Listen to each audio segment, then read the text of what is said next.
Genevieve Sterling did not deal in objects, she dealt in liabilities.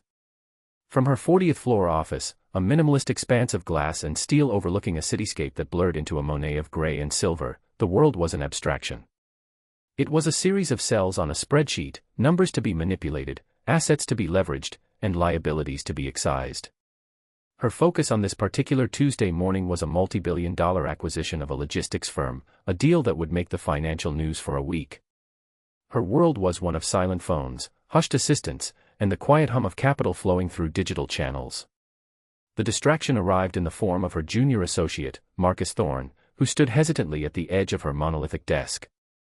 "The industrial park portfolio, Miss Sterling," he began, his voice a little too eager. "The final property from the Apex Manufacturing acquisition. Warehouse 17. The holding costs are negligible, but they are persistent." Genevieve did not look up from her screen. The name Apex meant nothing. It was a ghost company, a defunct entity absorbed a decade ago for its real estate portfolio, most of which had been profitably developed and sold. This was a lingering crumb. "Persistent," she repeated, the word tasting like an irritant. "Define the contents." Marcus consulted his tablet. "The manifest is vague. Automotive components, scrap metal, and assorted machinery." The property manager's report from 3 years ago calls it industrial detritus. His recommendation was to clear it at a cost of approximately $70,000. Genevieve finally looked up, her gaze as sharp and cold as the corner of her glass desk.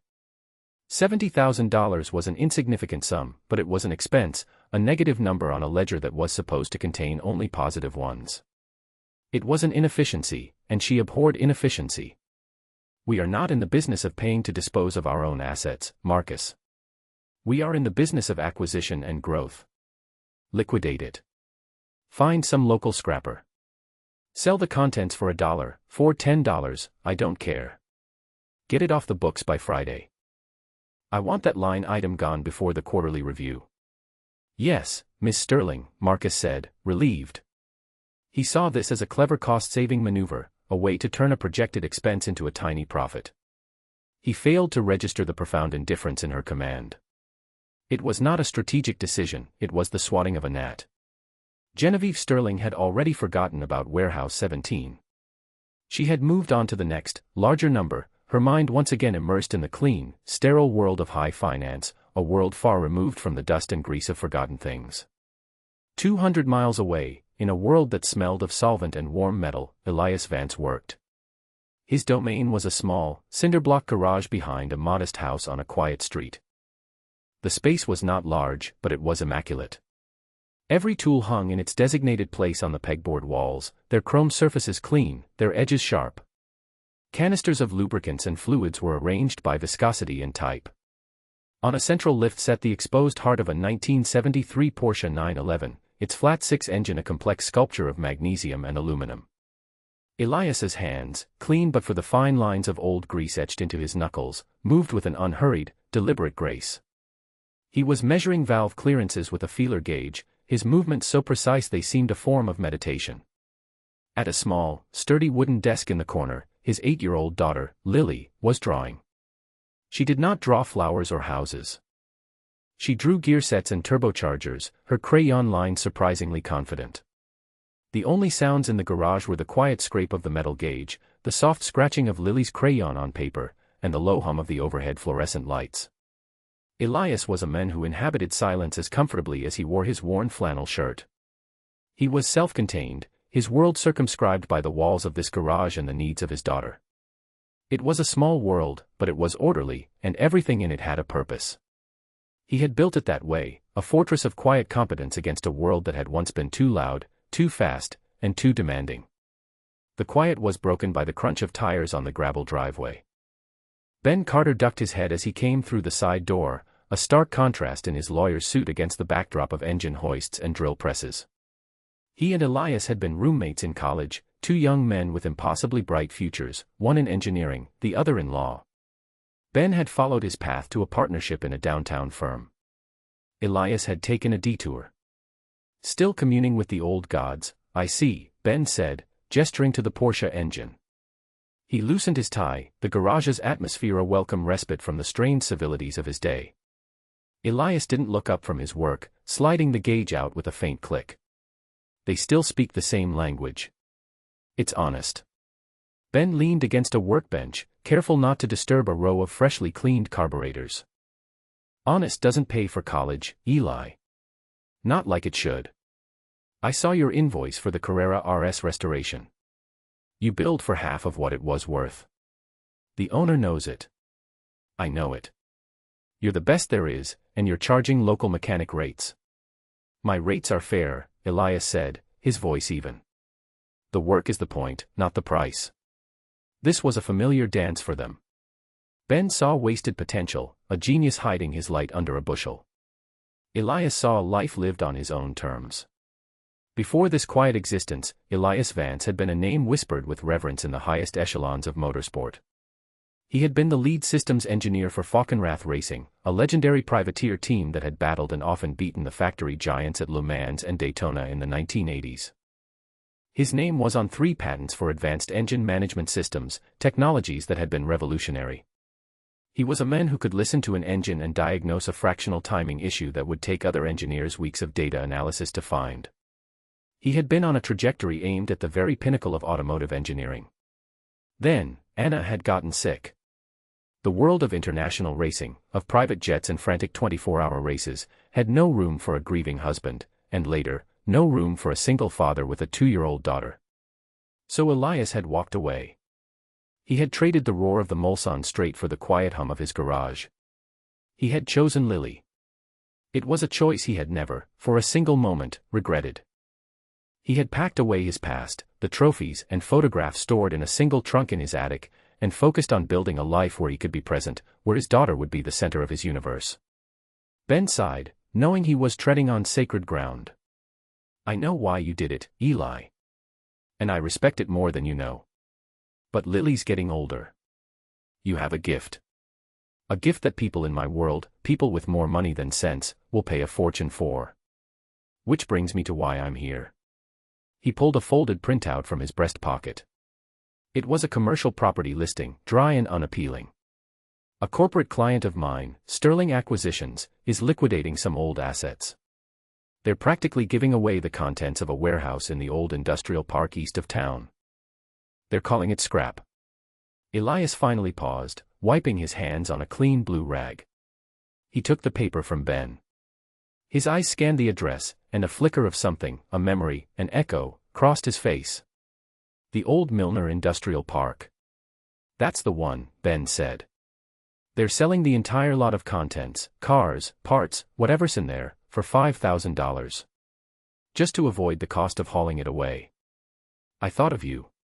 Maybe there are a few old chassis you could use for parts. Elias stared at the address. Milner Industrial Park. It was a place he hadn't thought of in decades. But he knew it. Falkenrath Racing had been headquartered 40 miles away, but for their most secret projects, their Skunk Works division had rented a nondescript warehouse. A place off the books, away from prying eyes and industrial spies. A place where they had built the cars that were meant to change everything. A place in the Milner Industrial Park. I'll go look at it, Elias said, his voice quiet, but with an edge of something Ben hadn't heard in years. It was the sound of a dormant instinct stirring. The next day, Elias met Marcus Thorne at the warehouse. Marcus arrived in a new Audi, his suit looking out of place against the backdrop of cracked asphalt and rusting chain-link fences. He carried a tablet and an air of profound impatience. Elias was in his usual work clothes, his quiet demeanor and unassuming appearance causing Marcus to immediately categorize him as a simple scrap hauler. It's all in there, Marcus said, gesturing dismissively at the large, corrugated steel door. He unlocked a heavy padlock. The terms are simple. $5,000.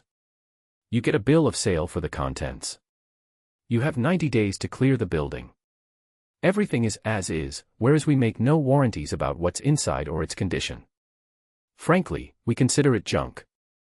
Elias nodded slowly, his eyes not on Marcus but on the building itself. The structure, the way the loading bay was positioned, the type of ventilation on the roof, it was all familiar. He stepped inside. The air was thick with the dust of 30 years. Sunlight streamed through grimy clerestory windows, illuminating a cavernous space filled with shapes shrouded in gray, weathered tarps. The smell was not of decay, but of preservation, the faint, lingering scent of old oil, cosmoline, and cold concrete.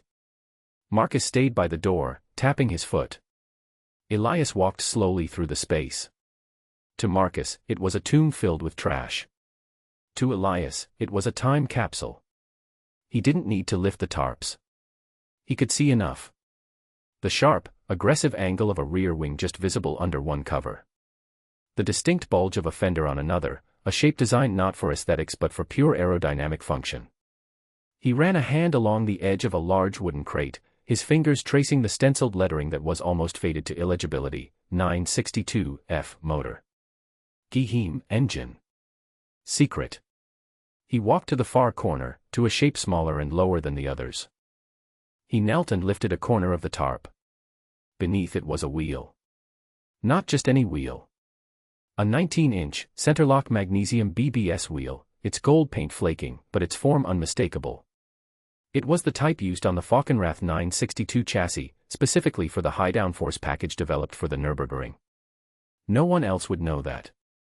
No one else would care. But to Elias, it was like reading a lost language. He stood and walked back toward Marcus, his face impassive. "We have a deal." The transaction was completed with an almost insulting swiftness. Ben handled the paperwork, ensuring the bill of sale was ironclad and the title to the contents was transferred without ambiguity. Marcus, eager to close the file and report his cost-saving success to Miss Sterling, signed everything with a flourish. He shook Elias's hand limply, a final act of condescension toward the quiet man in the flannel shirt who had just bought his company's garbage. As Elias and Ben left, Marcus was already on the phone, laughing with a colleague. "Yeah, just sold a warehouse full of junk to some local grease monkey. He thinks he got a deal. We just saved 70 grand. 2 days later, Elias returned to warehouse 17 with the keys. Lily was with him, her eyes wide as she took in the scale of the dusty building. She held a small broom he had given her, taking her role as his assistant seriously. Elias did not rush. He walked to the main breaker panel and, after a careful inspection, threw the main switch. Half of the overhead lights flickered on with a hum, bathing the space in a pale, industrial glow. He went to the first large, shrouded form. He took a corner of the heavy canvas tarp, the material stiff with age. He pulled. The tarp slid off with a rasping sound, releasing a cloud of dust that danced in the light beams. And there it was. Not junk. Not scrap. It was a racing car.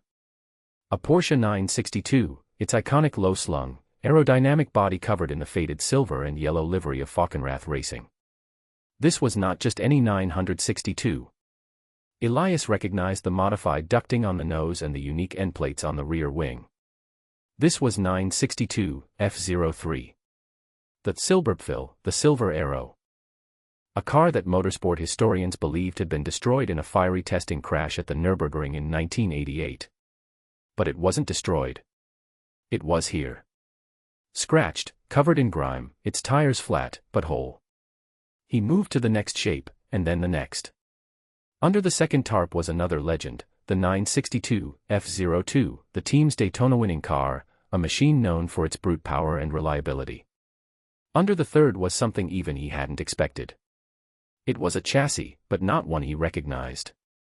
It was lower, narrower, with radical carbon fiber bodywork still in its primordial, unpainted state. It was the F04. The mythical successor, the car that was supposed to be Falkenrath's answer to the next generation of prototypes from Japan and Germany, a project that was abruptly cancelled when the team's funding collapsed. Lily stood beside him, her small hand finding his. "Are they broken, Papa?" Elias looked down at her, a slow smile spreading across his face for the first time that day. "No, sweetheart," he said, his voice soft. "They're just sleeping." That evening, Elias made 3 phone calls. The first was to Klaus Richter, a master fabricator in his late 60s who could shape aluminum with the precision of a sculptor. Klaus had been Falkenrath's chief mechanic. The second was to Dieter Schmidt, an engine builder whose knowledge of the Porsche Flat Six was almost supernatural.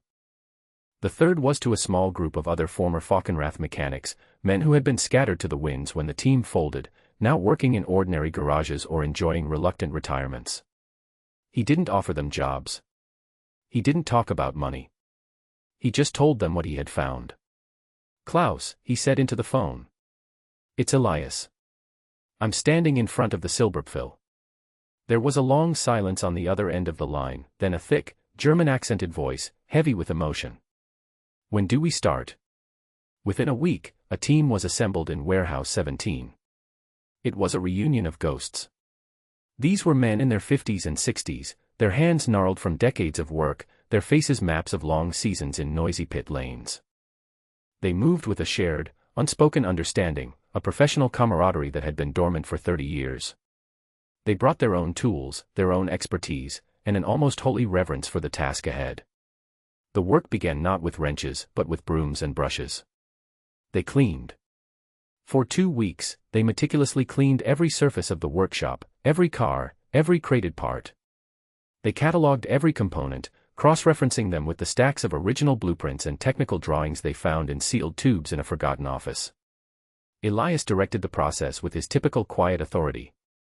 He was not a boss, he was a conductor, ensuring every section of his orchestra was perfectly in tune. The focus of their efforts was the Silberpfil 962 F03. They disassembled it with surgical precision, each nut and bolt placed in a labeled tray. The monocoque chassis was stripped bare and checked for microscopic stress fractures using dye-penetrant testing. Klaus, the fabricator, worked on the delicate aluminum body panels, gently hammering out small dents, his movements a blur of practiced skill. Dieter took charge of the engine. The 32-liter, twin-turbocharged flat-six was a masterpiece of its era, and he treated it as such. He and Elias spent a week just on the Motronic engine management system, a complex early ECU that Elias himself had co-designed. They used an old, oscillograph-based diagnostic rig they found in a crate, a piece of equipment that modern technicians would see as an antique. But in Elias's hands, it spoke a clear language. He diagnosed a faulty sensor in the fuel injection rail, a tiny component that would have baffled anyone else. He found a replacement, not from a supplier, but in a dusty, labeled wooden box in the warehouse's vast parts store. It was a new old stock part, preserved in a vacuum-sealed bag for 3 decades. Days turned into weeks, and weeks into months. The warehouse became a sanctuary of focused effort. Lily was a constant presence. She did her homework at a small desk they set up for her, the roar of an air compressor her background noise. She learned the names of tools, handed wrenches to her father, and helped sweep the floors at the end of each day. She was watching her father not just fix a car, but resurrect a piece of his own soul. He was more animated, more engaged than she had ever seen him. The quiet man was still quiet, but his silence now had a different quality. It was not the silence of retreat, but the silence of intense, joyful concentration. They encountered problems, of course. A crucial magnesium bell housing had a hairline crack. A replacement was impossible to find, they simply didn't exist anymore. Klaus, after studying the original blueprints, spent 3 days meticulously TIG welding the crack, preheating the delicate metal in a sand-filled oven and cooling it slowly over 24 hours to prevent it from becoming brittle. The result was a repair that was invisible and stronger than the original piece. They were not just restoring a car, they were preserving a legacy, applying their accumulated lifetime of skills to a single, worthy purpose. After 4 months of relentless, methodical work, the day came. The Silberpfil was reassembled. Its silver paint, carefully polished, gleamed under the fluorescent lights. Its engine, clean and perfect, was primed with oil. The team gathered around, their faces a mixture of anticipation and anxiety. Elias slid into the tight cockpit, the cramped space a familiar embrace. He went through a pre-start checklist from memory, his hands flicking switches on the dashboard. "Clear," he said, his voice calm. He turned the key. A fuel pump whined. He pressed the starter button. The engine turned over twice, then erupted into life with a deafening, concussive bark that shook the very foundations of the building. It was a raw, aggressive, magnificent sound, the sound of 800 horsepower waking from a 30-year slumber. The old mechanics grinned, their faces splitting with pure, unadulterated joy. Dieter closed his eyes, listening to the engine's idle, nodding in satisfaction. It was perfect. Elias did not seek out the glossy car magazines or the high-profile auction houses. That was not his way. He made a single phone call. The call was to Mr. Heinrich Steiner, a reclusive Swiss industrialist and arguably the world's most discerning collector of significant racing cars. Steiner's collection was not about flash or prestige, it was about history and engineering purity. A week later, a black helicopter landed in a field adjacent to the industrial park. A quiet, elderly man in a simple gray suit emerged. It was Steiner. He was escorted to the warehouse by Elias. Steiner walked around the Silberpfil for nearly an hour, in complete silence. He didn't touch it. He just looked, his expert eyes taking in every detail, the perfect shut lines of the doors, the correct period-specific wiring, the faint patina they had carefully preserved on the steering wheel. He had Klaus put the car on a lift, and he spent another 30 minutes underneath it with a flashlight. Finally, he stood before Elias. The story said it burned at the ring, Steiner said, his voice a low rumble. The stories were wrong, Elias replied. It was the test mule that burned. This one was hidden away when the program was shut down. Steiner nodded slowly. He knew Elias's history with Falkenrath. He knew he was speaking to the car's creator as much as its restorer. He did not ask about the price. He did not negotiate. 18 million, he said. I will have my bank wire the funds within the hour. My transport team will be here tomorrow. Elias simply said, thank you. The money, a number with more zeros than Elias had ever possessed, appeared in his modest business bank account that afternoon. It was a validation, not of a business plan, but of a belief. A belief in the enduring value of real things, of skill, and of history. He paid his team bonuses that changed their lives, but they all insisted on staying. The work on the other cars was what mattered. Genevieve Sterling was in the first-class lounge at Heathrow, waiting for her connecting flight to Zurich. She idly picked up a magazine from a table. The cover of Octane and Provenance featured a stunning photograph of a silver racing car. The headline read, Phoenix from the Ashes, the lost Falkenrath Silberpfil resurrected. A legend sells for record $18 million. She glanced at it, about to put it down, but the name Falkenrath snagged a thread in her memory. It was connected to that old acquisition, Apex Manufacturing. An irrelevant detail from years ago. She began to read. The article detailed the car's history, its disappearance, and its miraculous rediscovery. It mentioned the restorer, a quiet genius named Elias Vance. And then she read the line that made the blood drain from her face, discovered in a derelict warehouse in the forgotten Milner Industrial Park, where it had been hidden for 3 decades. Her composure, the carefully constructed facade of icy control, cracked. Her hand trembled slightly as she pulled out her phone. She dialed her office, her voice a low, dangerous hiss. Marcus.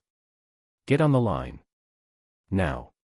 Marcus Thorne answered, his voice bright and eager to please. Miss Sterling, good to hear from you. The quarterly reports are looking excellent. Shut up, Marcus, she snapped. That warehouse. The one in the Milner Industrial Park. The one you sold the contents of. Pull the file. Who did we sell it to, and for how much? There was a pause, the sound of frantic keyboard tapping. Marcus's voice, when it returned, was thin and strained. The buyer was a local LLC, represented by a man named Elias Vance.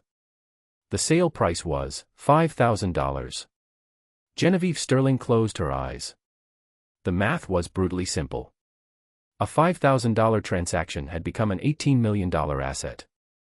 An asset she had dismissed as junk, a liability she had ordered expunged from her books. It was not just the lost money that enraged her, though the sum was galling. It was the public nature of the failure. It was the story, a story of a corporate titan being outsmarted by a no-name mechanic.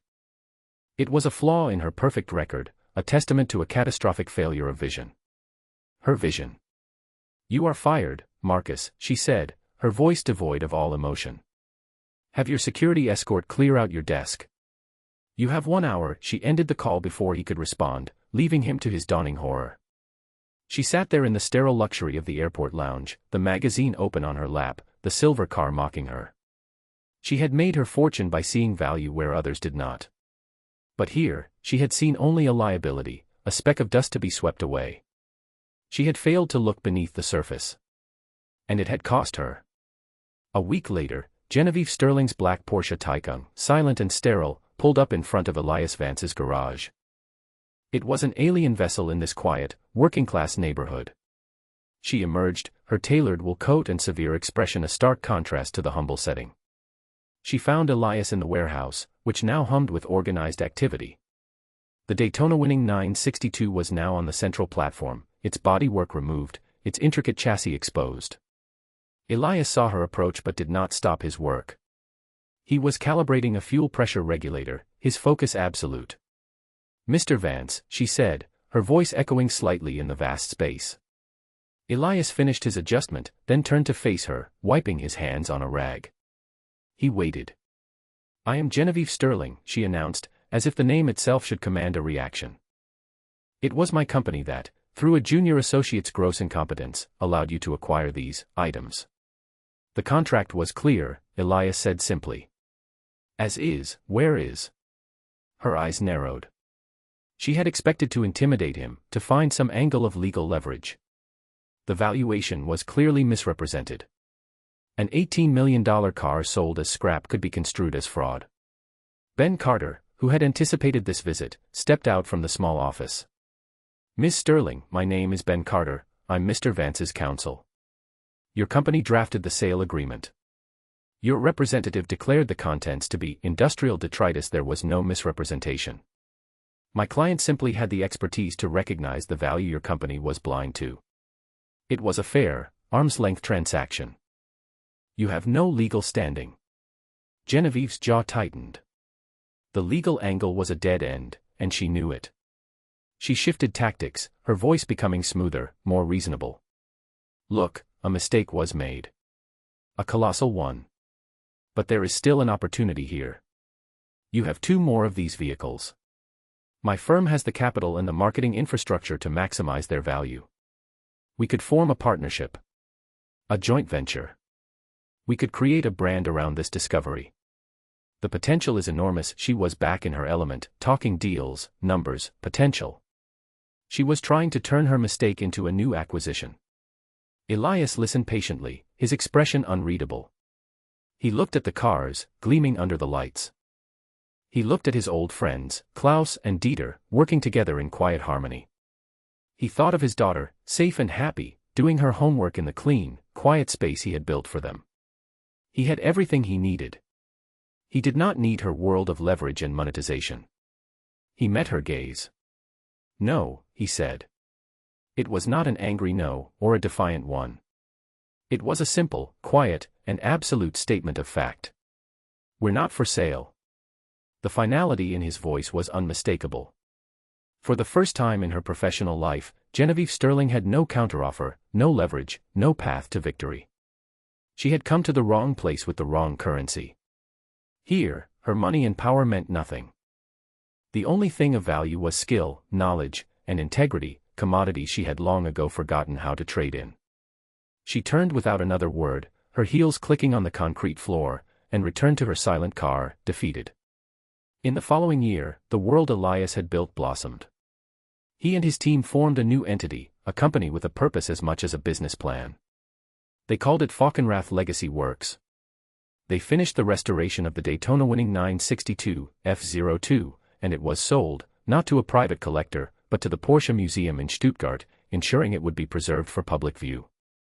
The price was substantial, but the historical significance was the real profit. The final car, the secret prototype 962 F04, they decided to keep.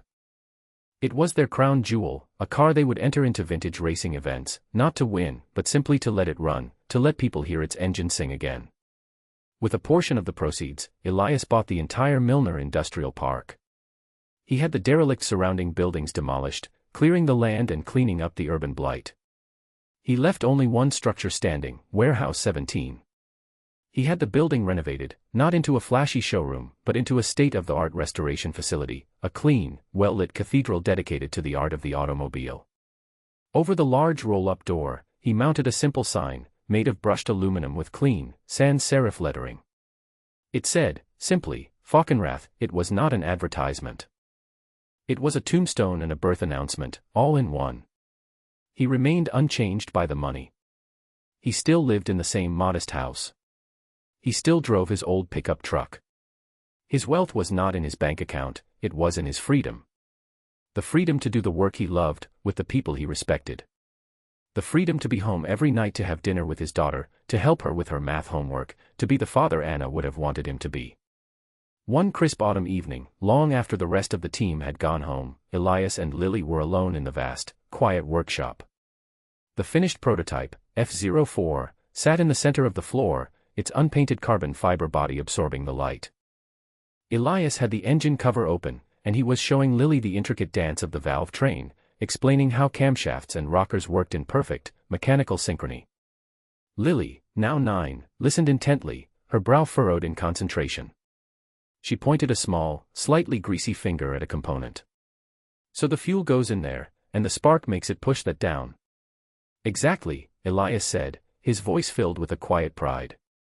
He saw the same spark of understanding in her eyes that had driven him his entire life. He reached out and gently wiped a smudge of grease from her cheek with his thumb. In this clean, orderly space, surrounded by the fruits of his labor and the evidence of a life reclaimed, he was at peace. He had not sought victory or revenge. He had simply done good work, and the world had realigned itself around that simple, undeniable truth.